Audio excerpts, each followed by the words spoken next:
Welcome to Zwida Media. If you're new to this channel, please subscribe. Don't forget to like, comment and share. Here's a new video for today.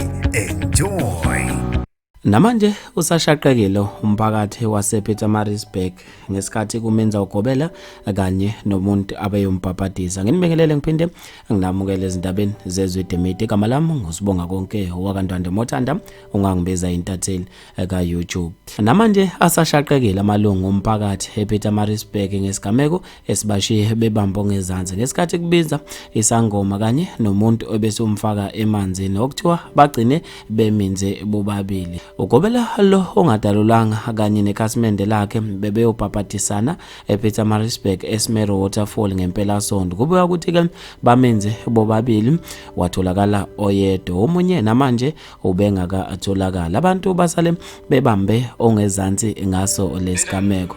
Abantu ke babe nokuphawula kwahlukahlukene khona lapha ezikoleni zokuxhumana. Umuntu osuwela uthe leyo mpuqumpuqu yesangoma yona ebulalise ingane yabantu, abesefaka ama-emoji akhala. uDesmond Mchunu uthe akangena umuntu ongahlambulukile emanzini. uThulani Hlela Msinga uthe nezangoma kumele zifunde nokubhukuda kuqala. Lokhu ke nje kumqondo ophusile ukuthi nasesikoleni ungakiyela. Uvelaphi Sabela uthe mawuzo emanzini ubamba ibhande uzila ucansi emanzini ayisebenzi lento ukuthi uzobhebha bese ugeza ngesiqunga ngoba uzokubona okwabona ikati emthini.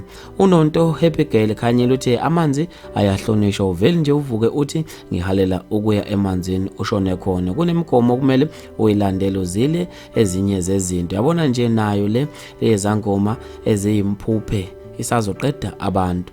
uPhumzile Ayandagwala uthe kwake wayiwa yini emanzini kunetha ngoba umnikazi usuke efuna ukuba yedwa endaweni yakhe. Bakithi amanzi anomthetho yakhona, futhi ke mawuphathisiwe isiphiwo samanzi uyafundiswa ngemithetho yamanzi. uMinenhle Ndimanda uthe awuye emanzini ungahlambulukile, futhi ke ungabambile ibhande. Naye umuntu ozomgeza kumele angavakasheli isoka lakhe o alale nentombi bese evuka ekseni ethi uyogeza. Futhi ke uyabika kwabakuphethe ukuthi uyogeza umuntu izibani ziyakhuluma, uhambi nomuntu bengaphendulile abadala noma isithunywa sakho. Bafethu ke maningi kakhulu ama-comment, ngizofisa mina ukuzwa ukuphala kwakho ngalo lolu daba khona lapha kwi-comment section. Mina nje ngithathela YouTube sengiphuma kanje ngithi awungibambe evidweni elandelayo.